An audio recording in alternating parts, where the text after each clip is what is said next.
One beat, wojú mi wò, àǹtí ẹ̀gán fẹ́ gbọ́ṣẹ́ mi wò. Wọ́n ní mo dùn bí ṣókó mi lò, wọ́n fẹ́ rìn lọ sí ní ṣókó tó mi wò. Fine boy, fali pupa ó yẹ kó ná sí bread àti fali pupa. Iná kándúró lè mọ́lẹ̀ tó tó ṣùpá. Àwa mú bá kí ṣe yẹ tó wà ní Twitter.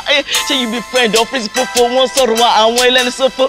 But I shine so bright like a rainbow. I will look at me look me bad maskibo. Respect to the green but the light on. You want it cool but I will turn the light on. Me the bite my flow like a python. When you yell at me rap me, could a carton. My woo will pop me. Champagne and I still wanna cop me. You gotta love me so wanna punch me. Or if you drop flow, need me. I'm a killer boy, you know that. Angel Michael, just buy me champagne. Peluda, I want fẹ́ mọ̀ but bottom rap. Don't dalẹ̀ Ruby to DMX. Wọ́n gbọ́ mi lọ balẹ̀ títí wọ CMX. Okay, mo máa scatter ground bí ní Twitter. Tó bá gbé sí ẹ wá, I swear. Yeah, what up people? I go by the name is DZ aka Sina aka Eleshe. This is my zonal session as the bone. Yeah, what up? Yeah. It's Diesel baby. Whoop! Guy. Share. Real nigga wanna flow. I wanna kill this show. You're the party most of me bounce up pretty cold. Military sequel, my dead of Forico. It's dizzy, oh, I'm a big girl shit. Hustle out of Monty, down no be lie. I know the color show don't go. What lie? One want me lame, one want me need to buy. Thank you, I'm a fancy, could anybody buy? Bra, mole rap, pelu shinko. Oh yeah, jewo, chinchan chincho. Oh talenu. Ó dùn bí di fito, mo fẹ́ ní girl jẹ́ kó bá bí bọ́ra tító. Tí bá fún ẹ lóbì, ó lè má jẹ. Mo láṣẹ lẹ́nu bí tọmọ yá jẹ. Ẹ̀yin tèmi ẹ̀jọ̀ tí yóò ní bàjẹ́. Fáṣọlá gan fẹ́ kí tẹ́kọ̀ bàjẹ́. Fuck shit, anything, even àti bali kiss. Ẹ má ever fi go waste conk àti cannabis. Ta ló sọ fún ẹ? Kó bá sọjọ́ kì í ṣe politics.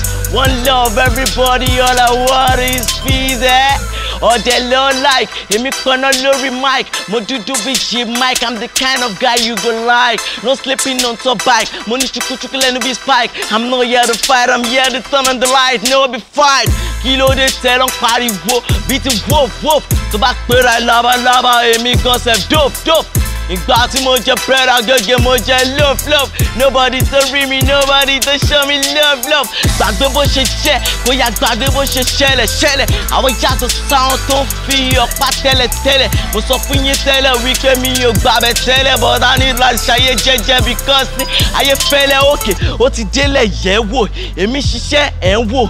Gbangba ti dẹ́kun, kedere ti bẹ̀ wò. Èmi lẹ sọ ní TV yín ní sí ìtẹ́jókòó tẹ́ wò. Kọ̀sọ̀ kìkì mi ti kọ́ káàkiri bí táyé táìwò. Kò sọmọ náà tó lè ní tèmi báwo, kò sọmọ náà tó lè yọ ọwọ́ mi láwo. Onítọ́ni kò dùn náà ó ti jáwó, mo ń jọ wá lájọ́ láṣẹ kí mo dáwó. Ẹ̀dízì lọmọ náà, lẹ́yìn náà kò sọmọ náà, mo ṣáàbì náà ọmọ náà tí mo bá bí yín kẹlẹ̀ gan ọmọ náà. Ṣé èèyàn Lámídé ló pera ẹ̀ ní phase 1? À ń má gan, ẹ lè fi àwa ní craze 1.